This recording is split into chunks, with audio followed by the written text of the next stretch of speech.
Antes da nossa historinha começar, se inscreva no canal e deixe aquele joinha brilhante. O Carnaval das Ideias no Sambódromo.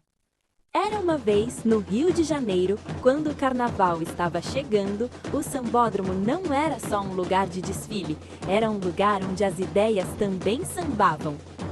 Ariela, lindíssima com sua fantasia de frevo, olhava tudo com olhos curiosos.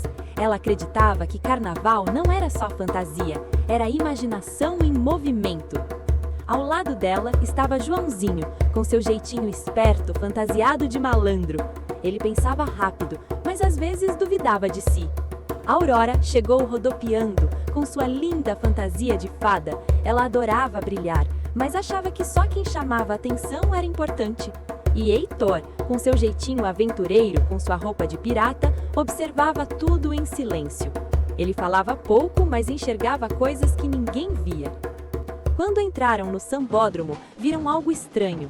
As escolas estavam lindas, mas o samba parecia fraco, como se faltasse alegria de verdade. Ué? Disse Ariela. Tá tudo bonito, mas parece vazio. Joãozinho cochichou.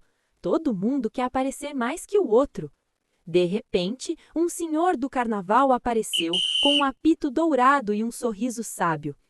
Este ano, o desfile só vai acontecer se vocês criarem algo que una todo mundo. Aurora falou, meu vestido já brilha.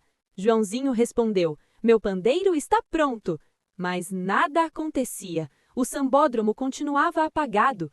Foi então que Heitor disse baixinho, e se a gente juntar tudo? Ideia de um, coragem do outro e alegria de todos. Ariela teve um estalo. Carnaval não é competir, é conectar. Eles deram as mãos e, no mesmo instante, as luzes do sambódromo acenderam. O samba ficou mais forte e cada fantasia brilhou do seu jeito. Aurora aprendeu que brilhar sozinho cansa. Joãozinho percebeu que sua ideia tinha valor.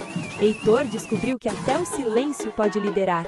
E Ariela entendeu que imaginação é poder coletivo. E assim, o Carnaval do Rio mostrou que o desfile mais bonito não é o que grita mais alto, é o que faz todo mundo dançar junto.